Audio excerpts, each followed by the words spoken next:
Sejam bem-vindos à TV Púlpito do Sertão Reformado.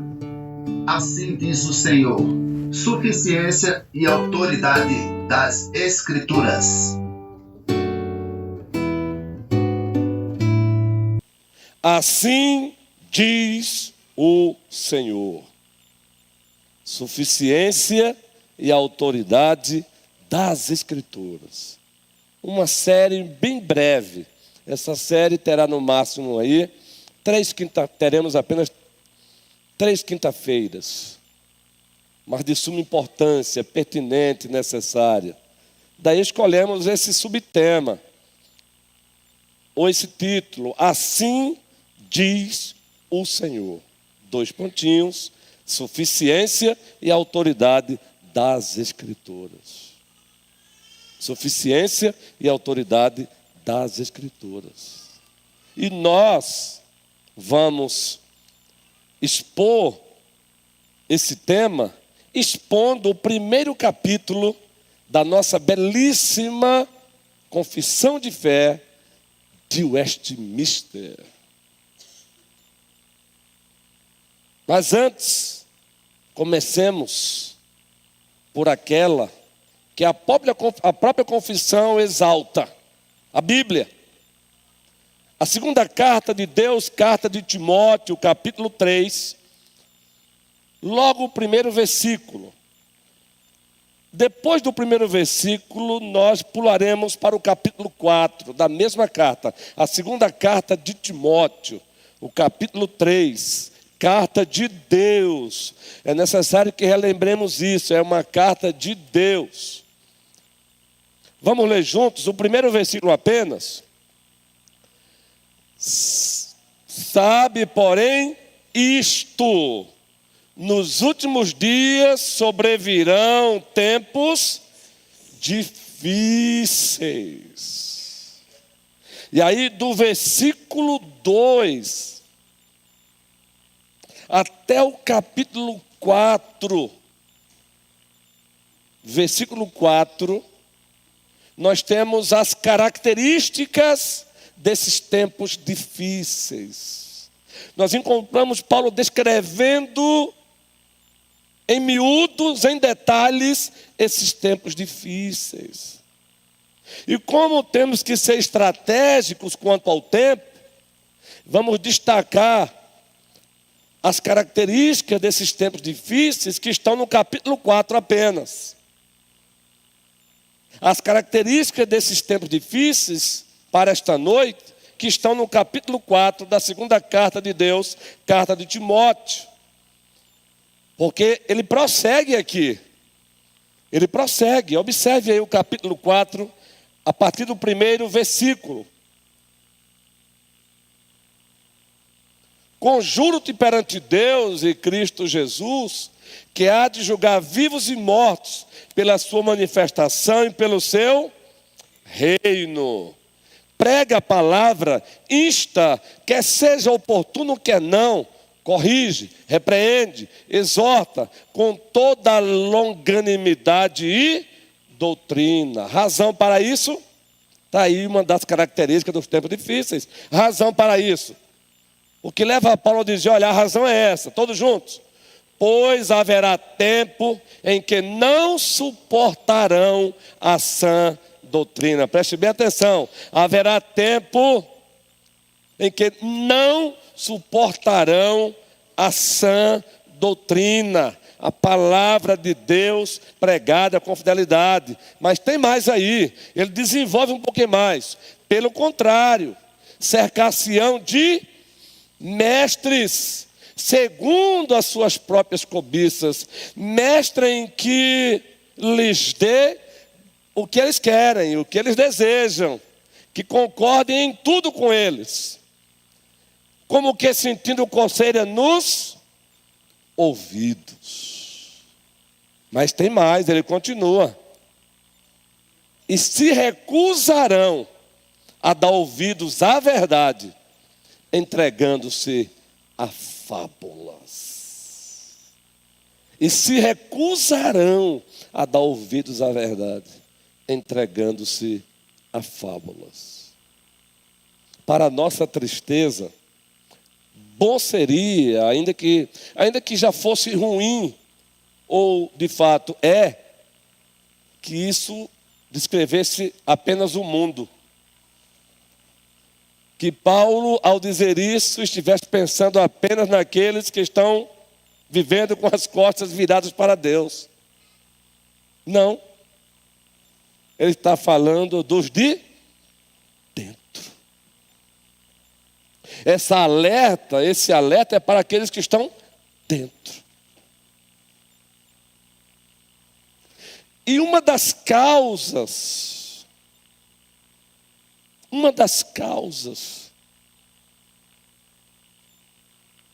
do porquê muitos não suportam mais a sã doutrina, muitos a recusam,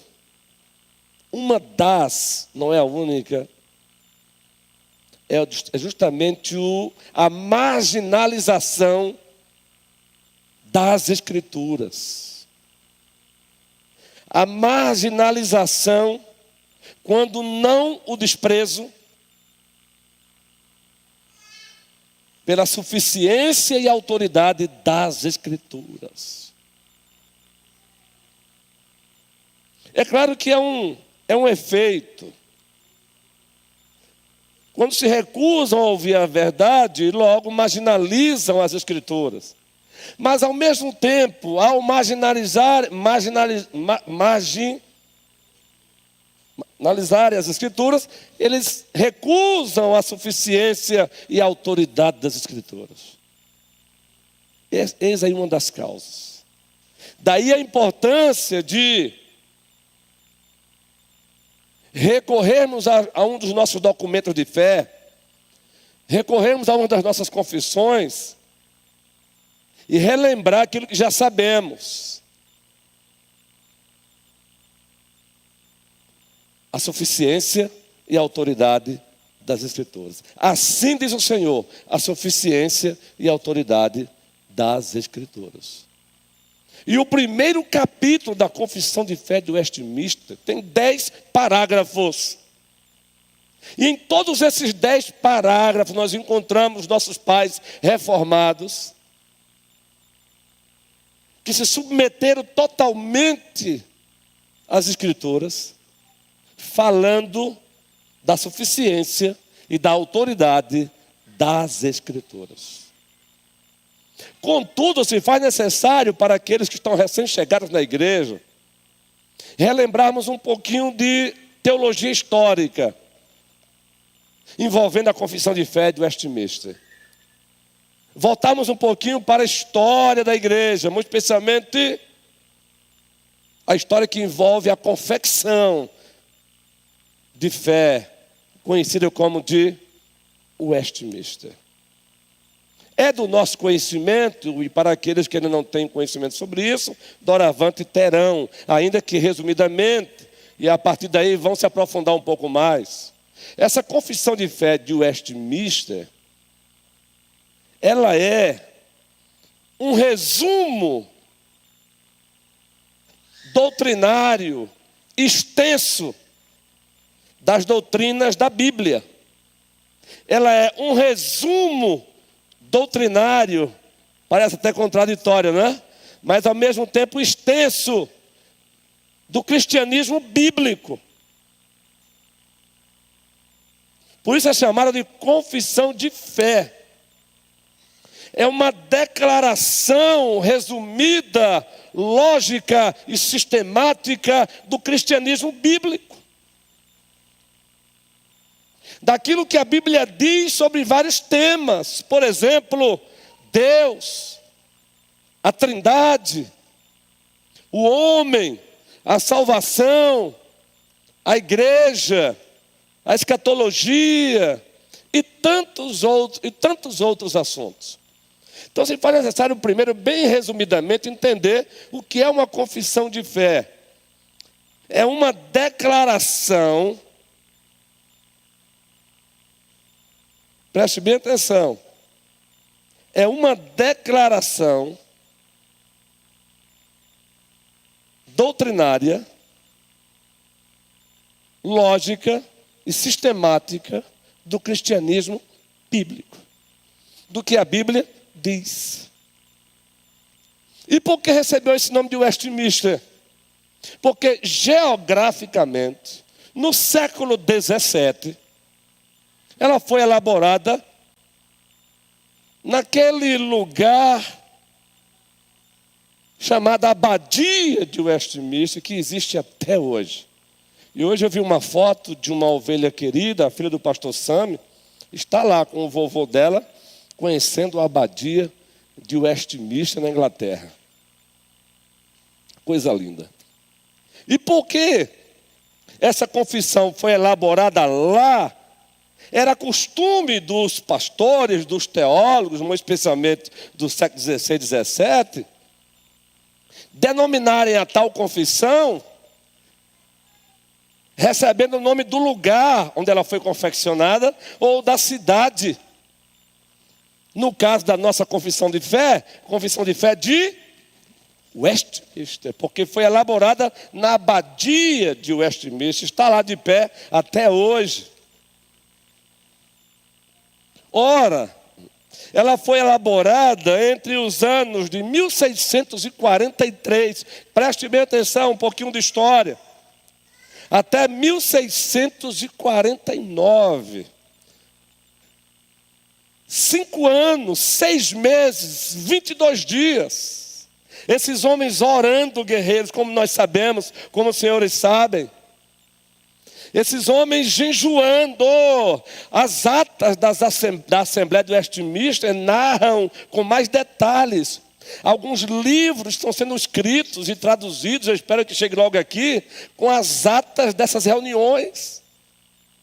Os homens, antes de começarem o santo debate, eles passavam ali. O presidente pedia um pastor para orar e passava 1 hora orando, pedindo a iluminação do Espírito Santo de Deus. Então, não foi um documento elaborado de forma superficial, nas pressas, para atender interesses escusos, reprováveis. Não. Foi um documento elaborado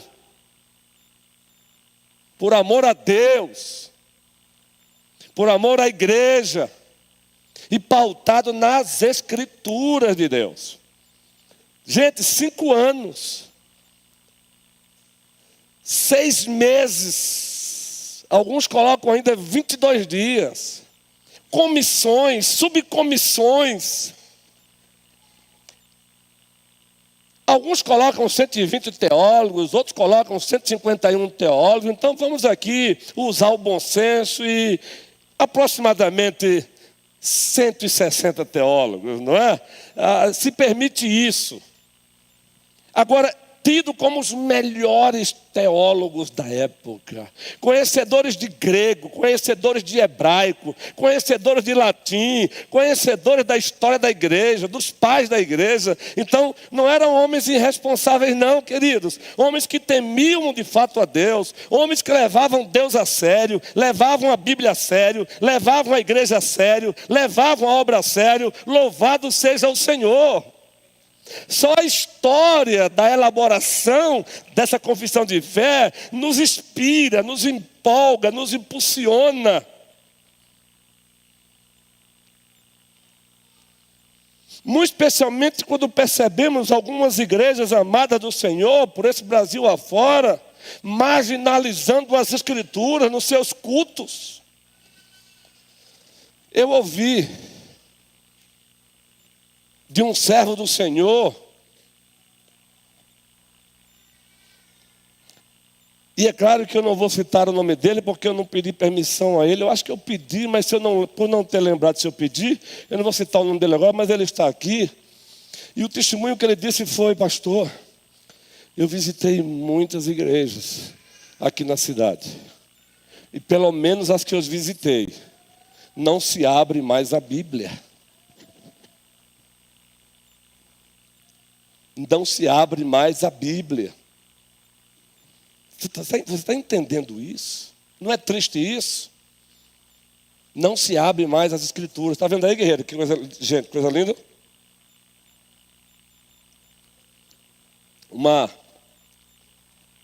uma foto. Agora imagine isso aqui, irmão, no século XVII. Que coisa linda. Então, o colega disse, não se abre mais as escrituras. Ele não generalizou, ele disse, pelo menos aquelas que as visitamos. Não se abre mais as escrituras. Porque a grande verdade é que as escrituras abertas hoje ofendem a muitos daqueles que se dizem cristãos hoje. As escrituras abertas e pregadas hoje em dia está ofendendo a membros de igreja. Veja que tempo nós chegamos.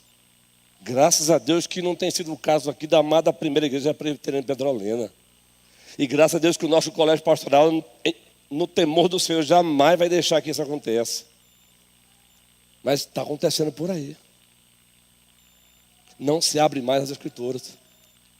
Aí quando você volta para a história da igreja, os nossos pais da tradição reformada, 5 anos, 6 meses, 22 dias, comissões, subcomissão, orando, gente, entenda, as atas dizem isso, jejuando, conhecedores de hebraico, de grego, estudando o que é que a Bíblia diz sobre Deus, e o presidente lá conduzindo a assembleia, para que eles elaborassem, sabe o quê? A confissão de fé de Westminster, o catecismo, o breve catecismo que vocês conhecem, o catecismo maior, e que os recém-chegados na igreja têm recebido da parte da igreja um exemplar. Logo, logo vai chegar novos aí, porque está em falta lá.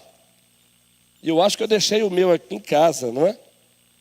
O meu exemplar de bolso. Não, está aqui. Aqui é o de bolso. Nós temos aqui a confissão de fé de Westminster, o catecismo maior. Vamos ficar hoje só um pouquinho na história, porque na quinta-feira a gente entra mesmo no texto. O breve catecismo. Mas não pararam aí. Ainda que ele não deva ser seguido ipsiliter no seu texto, mas tem um diretório de culto de Westminster que é maravilhoso. E ainda elaboraram um manual sobre o governo da igreja que não chegou no Brasil. Mas muito especialmente a confissão de fé de Westminster, o catecismo maior e o breve catecismo. 5 anos, Samira, 6 meses e 22 dias. Procurando saber o que a Bíblia dizia sobre Deus, o Pai, sobre Deus, o Filho, sobre Deus, o Espírito Santo. O que a Bíblia dizia sobre o homem, sobre a criação, o homem, os decretos de Deus, salvação, sobre a igreja, a doutrina, algumas coisas, o que a Bíblia dizia. Aí eles elaboraram a confissão, mas também pensando na instrução da igreja, pensando na didática, além da confissão, como já dissemos, o catecismo maior, que tem uma estrutura, tem uma forma de estrutura de perguntas e respostas. Exemplo, qual é o fim principal e supremo do homem? Resposta, glorificar a Deus e desfrutar da sua presença para sempre. E lá você tem todos os textos dando base a isso. Eu quero que você se sinta inspirado. Nós não estamos aqui convidando você a idolatrar esse documento, não. Até porque esse mesmo documento, logo no primeiro capítulo, parágrafo 10, ele diz: o juiz supremo na igreja é o Espírito Santo falando na palavra e com a palavra. Ao Senhor toda a glória. A própria confissão de fé do Westminster diz: voltem-se acima de tudo para as Escrituras.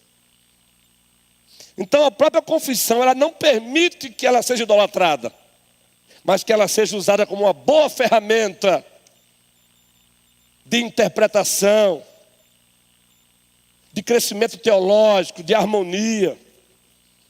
Eu falei que eu vou ficar hoje só no campo da história porque é necessário, ainda que não seja novidade, a breve história aqui passada para muitos. Mas sempre é bom relembrar para quem já sabe, mas também torná-la conhecida para aqueles que ainda não têm ciência.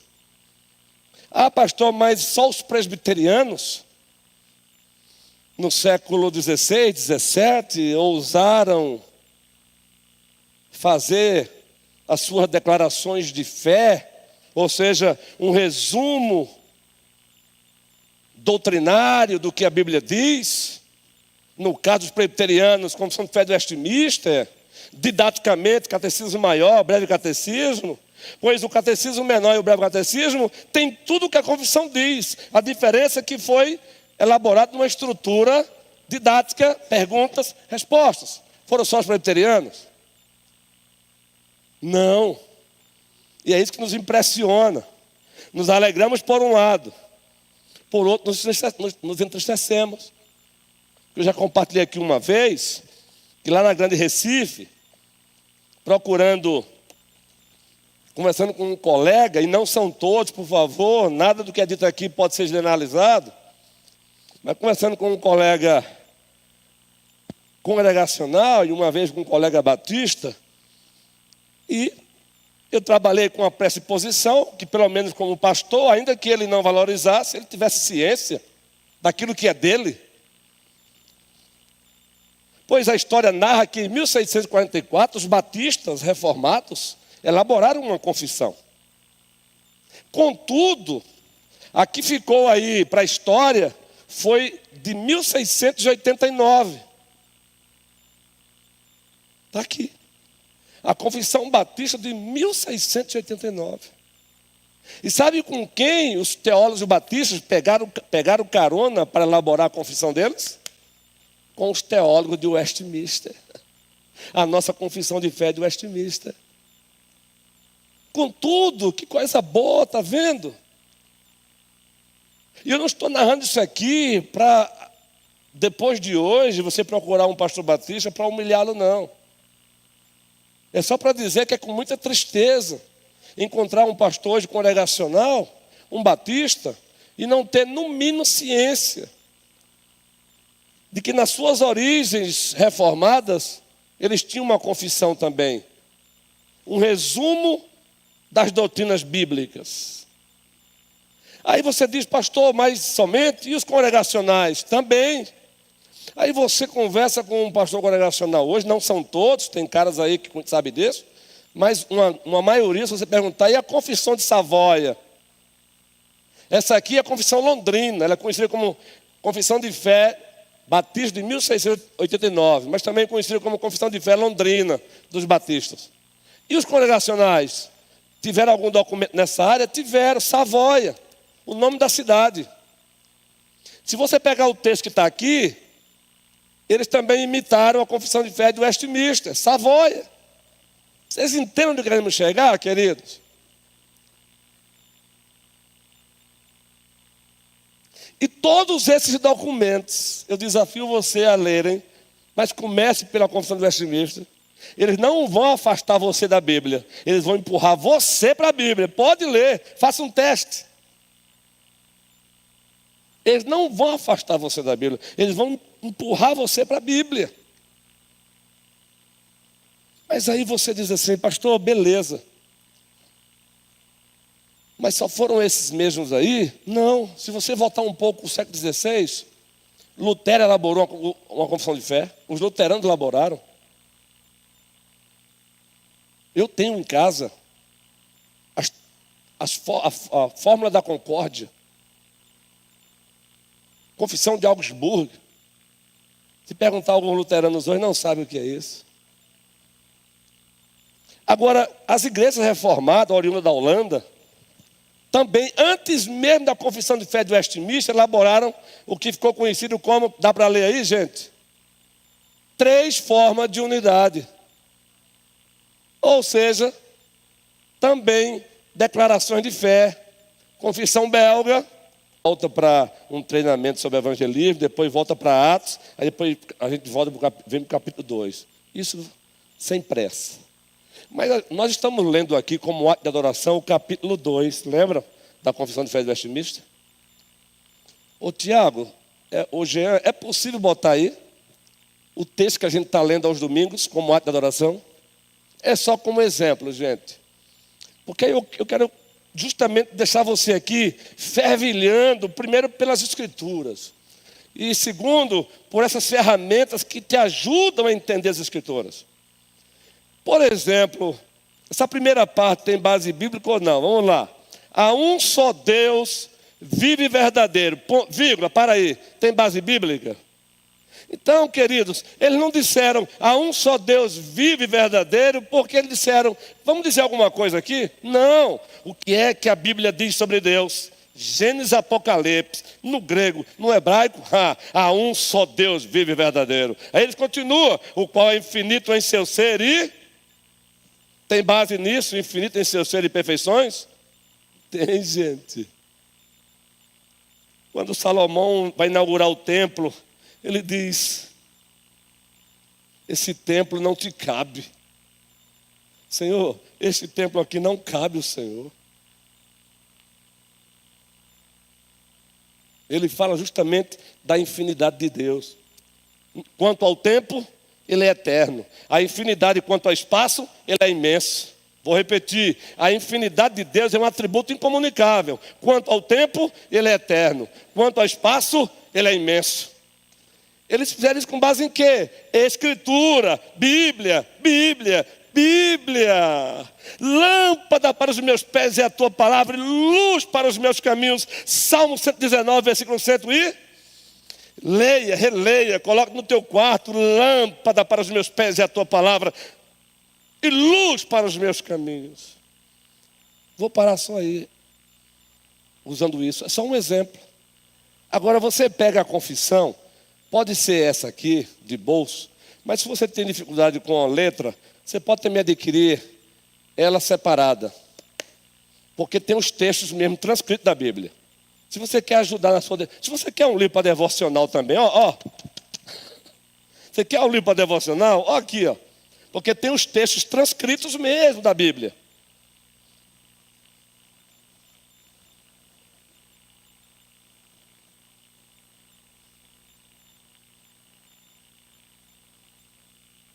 Cinco anos, Alessandra. 6 meses, 22 dias. Homens que conheciam as Escrituras, igrejas que conheciam as Escrituras. Hoje você conversa com alguns cristãos para esse Brasil afora. Você fica assim, com uma baita de uma tristeza. Porque muitos são rasos, quando o assunto é o conhecimento das Escrituras.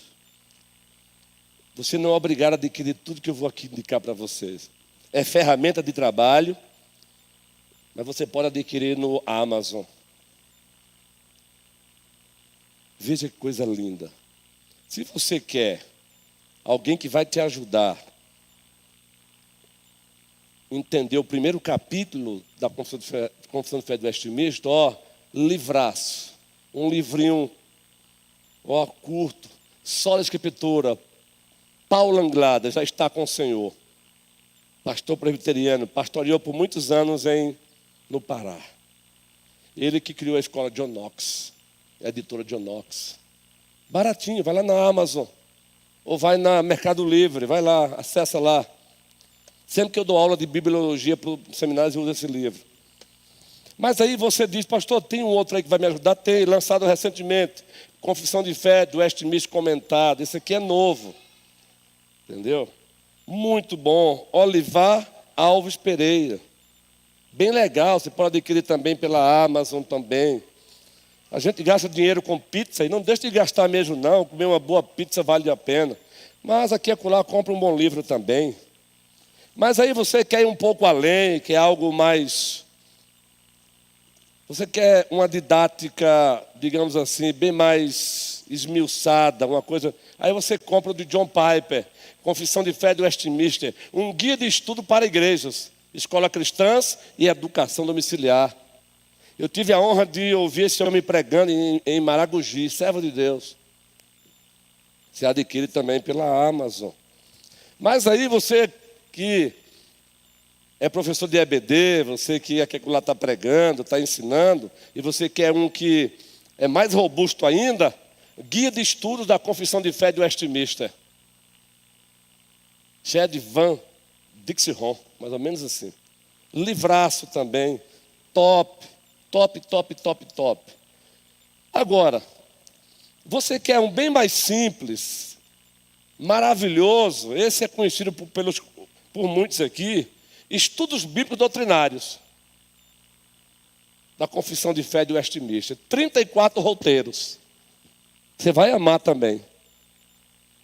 Ou seja, hashtag pastor indique, porque a primeira igreja presbiteriana também é cultura, é crescimento. É uma igreja que leva a Deus a sério, leva a palavra a sério, leva a si mesma a sério, a igreja a sério, e leva a obra a sério. Quer investir no seu filho?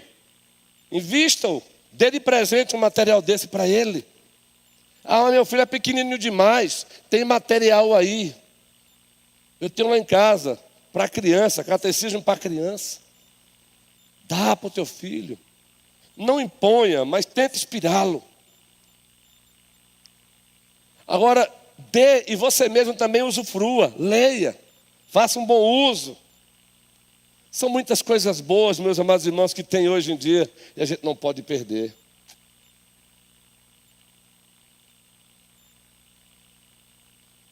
E nós, em o nome de Cristo, vamos fazer uma exposição, como já dissemos, do primeiro capítulo da Confissão de Fé de Westminster,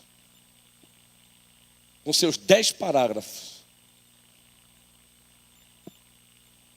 Porque um resumo que você pode dar desse capítulo é: sola Escritura e tota Escritura.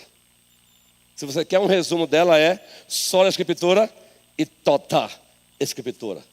Somente a Escritura e toda a Escritura é a nossa única regra de fé e prática. Pastor, qual o resumo que o senhor daria para o primeiro capítulo da Confissão de Fé de Westminster, que será exposto, propriamente falando, o texto a partir de quinta? Sola Escritura e tota Escritura. Expressão em latim, somente a Escritura e toda a Escritura é a nossa regra de fé e prática. Dá para repetir? Sola Escritura e tota Escritura. Dá para, vamos lá? Vamos gravar? Sola Escritura e tota Escritura. Significado: somente a Escritura e toda a Escritura é a nossa única regra de fé e prática. Pastor, eu sei que o senhor já está caminhando para o encerramento. O senhor tem terminado sempre às 21 horas e 20 minutos. Já são 21 horas e 9 minutos. Vamos terminar assim. Mas, melhor dizendo, não é? Não confundir com mais. Qual a razão de ser dessa série? Breve. Além, é claro, da importância da temática. Sola Escritura, toda Escritura, a nossa única regra de fé e prática. Somente a Escritura, toda a Escritura. Se você está no grupo da igreja, ou no Ministério de Família, ou no AMP, ou na UPA, com exceção da SAF, que eu não estou lá, mas eu vou falar com a nossa presidente Eva querida, que eu vou pedir Jade para que acular algum dos textos pastorais para a própria Jade compartilhar lá no grupo da SAF. E eu não vou entrar no grupo da SAF porque eu não acho apropriado, e o bom senso pastoral diz, não, quanto à SAF, deixe só elas lá, não é? Até para deixá-las mais tranquilas. Mas sabe por quê? Vocês leram a pastoral que eu fiz no dia de ontem, uma pastoral em 2 partes. Numa igreja saudável, estou usando aqui a contração gramatical, numa igreja saudável, você vai encontrar o quê? Ortodoxia. 2 pontinhos, doutrina correta. Numa igreja saudável, você vai encontrar 2 pontinhos, ortopraxia, prática correta. E numa igreja saudável, você vai encontrar ortopatia, 2 pontinhos, afeições corretas. Esse é o tripé bíblico e confessional da nossa querida igreja, a primeira igreja presbiteriana de Petrolina. E falamos nossa querida igreja no sentido de pertencimento e não de propriedade, pois ela só tem um proprietário absoluto e o nome dele é? Mas no sentido de pertencimento, por favor, há lugar para isso. Nossa querida igreja, ame a igreja na qual Deus te colocou. Não tenha vergonha de dizer, eu sou membro da primeira igreja presbiteriana de Petrolina. Ora, o presbítero Humberto, você chega por aí e pergunta, quem é você? Não sou ninguém. Qual é o teu nome? Não, teu nome não, é assim, guerreiro.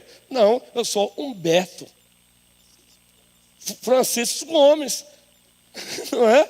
Aí às vezes as pessoas ficam incomodadas porque encontram. Não, está falando muito. Não, meu irmão, tem que dizer para o mundo que a primeira igreja presbiteriana de Petrolina existe, que é de tradição. E você que é membro dela, ame-a, porque Cristo a ama. Ame a igreja, porque Cristo a ama.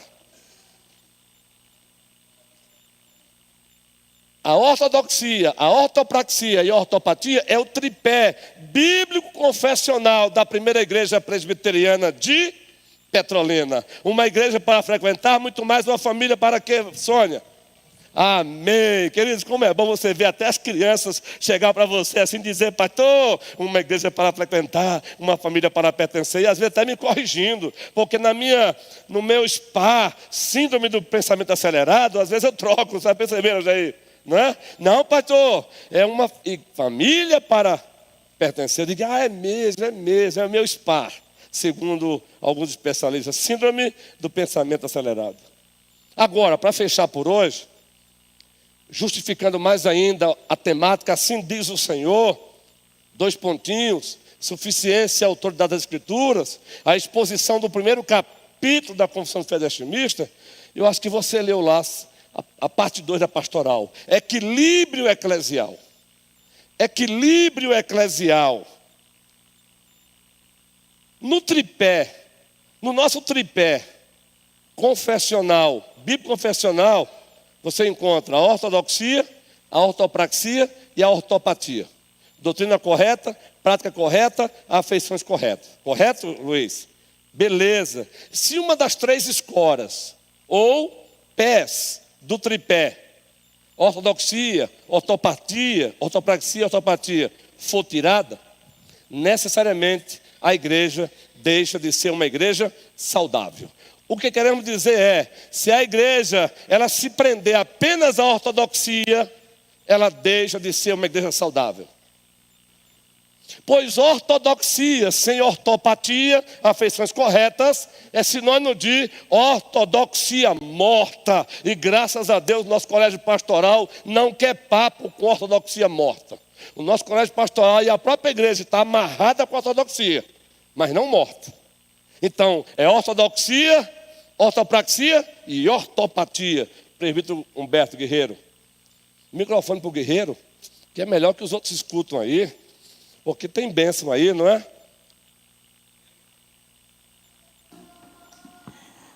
Pastor, eu estava pensando aqui o seguinte.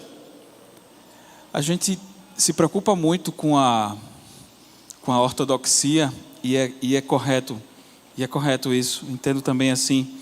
E a gente precisa, como eu estava falando domingo para o pessoal lá na classe, a gente precisa passar esse bastão com essa mesma intensidade, com essa mesma firmeza. E aí eu posso também afirmar o seguinte, a gente vê muito isso, essa diferença as pessoas, via de regra, elas procuram mais aquilo onde é mais cômodo se ouvir, é onde mais cômodo você está presente, onde você pode fazer o que você quiser. É por isso que a gente sente essa diferença tão grande de locais, vamos assim dizer, igrejas que não têm ortodoxia, e são gigantescas. As igrejas que, via de regra, prezam pela palavra genuína, elas são bem menores. Isso também se dá na área da música. Eu acompanho um cantor, já faz muitos anos, eu era adolescente, eu já acompanhava. Hoje, ele tem menos de 1 milhão de seguidores no YouTube. Tem um cantor bem recente, que eu também acompanho, ele tem mais de 6 milhões. Sabe qual é a diferença? As letras. O que tem menos de 1 milhão, As letras são exclusivas de adoração e voltadas para Deus. Já o que tem 6 milhões de seguidores, que é de fora, as letras são com uma conotação dúbia, são a demonstração de sentimentos, são a demonstração de afeições. Quando a gente vai olhar aqui o Projeto Sola no YouTube, ele tem menos de 200 mil inscritos. É muito pouco. Projeto Sola. Quando você vai para um outro cantor ou cantora que não está muito preocupado com ortodoxia, é 6, 7 milhões de seguidores. O que isso significa? O que o texto que a gente leu no começo tem a dizer: não suportarão a sã doutrina nos últimos dias. E se recusarão a dar ouvido E se recusarão. à verdade. Então o que a gente vê é justamente o cumprimento da palavra de Deus, porque as pessoas não estão mais suportando a sã doutrina, as pessoas não estão mais preocupadas com isso. É por isso que as igrejas que não pregam a palavra crescem, porque elas pregam o que o freguês, o que o cliente quer ouvir. E nós, que somos bíblicos, não, nós pregamos a palavra. E a palavra, ela é uma espada. Isso. Ela não é um pano de microfibra que vai alisar, né? Então, é muito por aí, né? Isso. Ou seja, dá mais audiência à superficialidade. Dá mais. Não é que a verdade não tem uma audiência apropriada, mas dá mais audiência. Colocaste bem, guerreiro. Então, fechando aqui, já reforçado com essa boa fala do Vitor Humberto também, lembre-se, se você tirar uma das escoras do tripé, se você tirar a ortodoxia, fica só ortopatia e ortopraxia, igreja doente. Se você tirar a ortopatia, fica ortodoxia e ortopraxia, igreja doente. Tem que ser os 3, porque os 3 são inseparáveis. E quem estabeleceu isso? Deus. Ortodoxia, inseparável da ortopraxia e inseparável do elo, ortopatia. Por quê? Eu coloquei na pastoral. Ortodoxia sem ortopatia é igual a ortodoxia morta. Não, isso não. Ortopraxia, prática correta, sem ortopatia é igual a ortopraxia farisaica. Isso também não. E ortopatia, sentimentos, sem ortodoxia e sem ortopraxia é igual a ortopatia irracional ou sentimentalismo barato e pagão. É apenas êxtase que depende de movimentos para que ele continuar tendo. Não. Deus seja louvado pela primeira igreja presbiteriana de Petrolina, e sem arrogância, e sem soberba. Permaneçamos com os pés humildes, mas não vamos abrir mão não. Graças a Deus, toda a igreja, a sua membresia está fechada. Fechada com o seu colégio pastoral. Ortodoxia, doutrina correta sim. Ortopraxia, prática correta sim. E o elo, ortopatia, sim. O resultado disso é o que já está acontecendo aqui pela graça de Deus. Uma igreja crescendo saudavelmente em qualidade e em quantidade para a glória do Senhor. Para a glória do Senhor. Então, meus irmãos, avancemos. Não tenhamos medo de sermos uma igreja pregada à ortodoxia. Não tenhamos medo. Não tenhamos medo de ter esse tripé. Ele é nosso. É nossa baliza. Prossigamos. Porque o resultado pertence ao Senhor. Aqui é, olha lá, gente, ó, a abadia lá, ó, que legal, ó. Tá vendo que massa? E eu vi essa foto hoje que Mavi, a filha do pastor Sami, colocou. Eu, salvo engano, o presbítero Manuel esteve lá e me mostrou uma foto também. Essas aí, não é? Então, gente, coisa linda, a arquitetura, não é? Agora, quando você se lembra mais ainda, o mais importante ainda é que lá abriram as escrituras e... Eita, maravilha! Isso é que é maravilhoso, meu irmão. Queridos, pegue a sua Bíblia aí. É só simbolicamente que eu quero pedir para você faça. Pegue a sua Bíblia, por favor. Em nome de Cristo Jesus. Eu quero encerrar dizendo isso para você. Pegue a sua Bíblia. Meus irmãos, preste bem atenção. Preste bem atenção. Em nome de Cristo. Eu penso até que até o nosso trato com a Bíblia impressa, a gente precisa tomar cuidado. Não é bibliolatria não, mas é palavra de Deus, gente. Ou no liturgo pedir Abramos a Bíblia. É Deus falando pela leitura. A tradição reformada diz Vox Dei. Deus fala com a igreja a partir da leitura da palavra. Então, abra sua Bíblia, não deixe que nada tire a sua atenção. É a Bíblia lida e é a Bíblia cantada. Quando o ministério de cântico e aquele que estiver liderando o momento dizer, fiquemos de pé e vamos louvar a Deus em o nome de Jesus Cristo. Do teu jeitinho, não quero ser igual a ninguém, mas louve, exalte o nosso Deus. É a Bíblia lida, é a Bíblia cantada, é a Bíblia orada, é a Bíblia pregada. E o nosso Deus sendo, a igreja sendo edificada. E o nosso Deus glorificado. Que o Senhor nos abençoe, gente. Hoje e sempre, todos dizem amém. E aí, quinta-feira, vamos entrar propriamente no texto. E vai ser uma bênção. Convide um amigo não crente também para comparecer. Tá bom?